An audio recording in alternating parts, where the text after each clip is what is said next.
காலத்தால் அழியாத மத சார்பற்ற நடுநிலை தவறாத உங்கள் குரல் ஃப்ரம் மீடியா நெட்வொர்க்கிங் இரவு நேர செய்தி அறிக்கைகள்.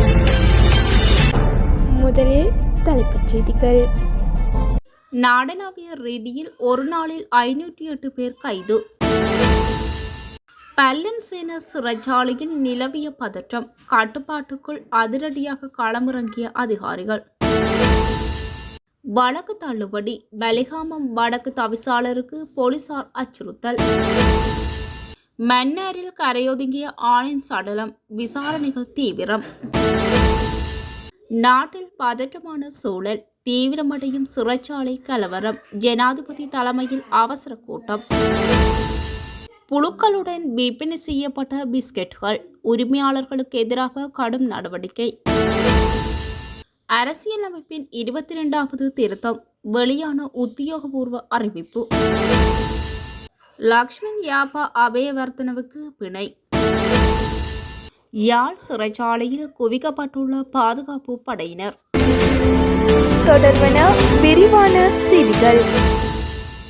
நீர்கொழும்பு பல்லன்சேன சிறைச்சாலையில் சற்று முன்னர் அமைதியின்மை நிலவி வருவதாக தகவல்கள் வெளியாகியுள்ளது. மேலும் கைதிகள் குழு ஒன்று கூரையின் மீது ஏறியுள்ளதாகவும் தெரிவிக்கப்பட்டுள்ளது.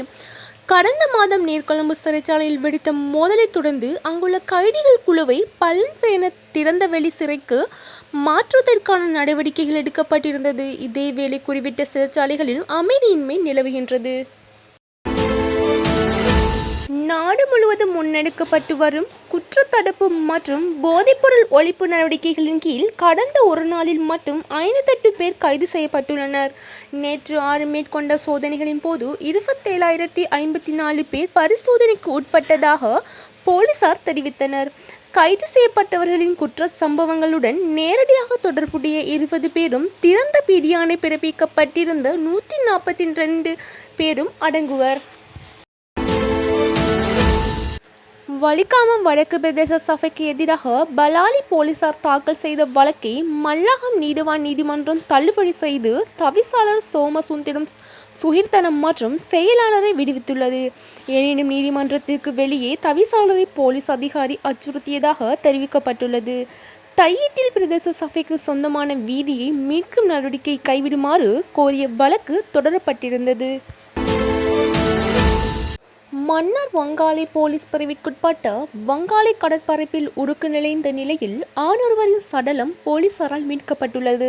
இந்த சம்பவம் இன்று 7/8/2026 இடம்பெற்றுள்ளதாக தெரிவிக்கப்பட்டுள்ளது. இன்றைய தினம் காலையில் கடற்தொழிலுக்காக கடல் தொழிலாளர்கள் கடலுக்கு சென்ற நிலையில் சடலம் கிடப்பதைக் கண்டு போலீசாருக்கு தகவல் வழங்கப்பட்டுள்ளது. இந்த சம்பவம் தொடர்பில் மேலதிக விசாரணைகள் இடம்பெறுகின்றன. மட்டக்களப்பு களுவாஞ்சிக்குடி பொது சுகாதார பரிசோதகர் பிரிவிற்குட்பட்ட பலசரக்கு கடை ஒன்றில் புழுக்களுடன் பூஞ்சனம் பிடித்த நிலையில் விற்பனை செய்யப்பட்ட ஒரு வகை பிஸ்கட்டுகள் அதிகாரிகளால் மீட்கப்பட்டுள்ளது. களுவாஞ்சிக்குடி பொது சுகாதார பரிசோதகர் கஜனினால் இடம்பெற்ற இந்த சோதனை நடவடிக்கையில் புழுக்களுடன் பூஞ்சனம் பிடித்த நிலையில் விற்பனை செய்யப்பட்ட ஒரு வகை பிஸ்கட்டுகள் கைப்பற்றுள்ளன. சிறைச்சாலைகளில் நிலவும் சூழ்நிலை தொடர்பில் ஜனாதிபதி அனுரகுமார திசாநாயக்க தலைமையில் இன்று 7 பிற்பகல் விசேட கலந்துரையாடல் நடைபெறவுள்ளது. பொது பாதுகாப்பு மற்றும் நாடாளுமன்ற விவகாரங்களில் அமைச்சர் ஆனந்த விஜயபோல இதனை தெரிவித்துள்ளார். கடந்த 24 மணித்தியாலங்களுக்குள் நாட்டில் மெகசின் குறிவிட்ட பல்லன்சேன உள்ளிட்ட சிறைச்சாலைகளில் மோதல் நிலை ஏற்பட்டதோடு சிலர் உயிரிழந்துள்ளதுடன் பலர் படுகாயம் அடைந்துள்ளனர். உயர் நீதிமன்ற நீதிபதிகளின் ஓய்வு வயது மற்றும் மேன்முறையீட்டு நீதிமன்ற நீதிபதிகளின் எண்ணிக்கையில் மாற்றங்களை பரிந்துரைக்கும் அரசியலமைப்பின் 22வது திருத்தத்திற்கான மசோதாவை அரசாங்கம் அதிகாரப்பூர்வமாக வர்த்தமானியில் வெளியிட்டுள்ளது. இன்று 7 வெளியான இந்த விசேட வர்த்தமானியின்படி உயர் நீதிமன்ற நீதிபதிகளின் ஓய்வு வயது 67 ஆண்டுகளாகவும் மேல்முறையீட்டு நீதிமன்ற நீதிபதிகளின் ஓய்வு வயது 65 ஆண்டுகளாகவும் உயர்த்தப்படும். நாடு முழுவதும் உள்ள பல சிறைச்சாலைகளில் அமைதியின்மை நிலவுவதாக வந்த தகவல்களின் அடிப்படையில் யாழ்ப்பாண சிறைச்சாலை பாதுகாப்பை பலப்படுத்த நடவடிக்கை எடுத்துள்ளதாக அதிகாரிகள் குறிப்பிட்டுள்ளனர். அதன்படி யாழ் பாதுகாப்பு படைகளின் தளபதி மேஜர் ஜெனரல் KJNMPK நவர்த்தன சிறைச்சாலைகளில் கள ஆய்வு மேற்கொண்டுள்ளார்.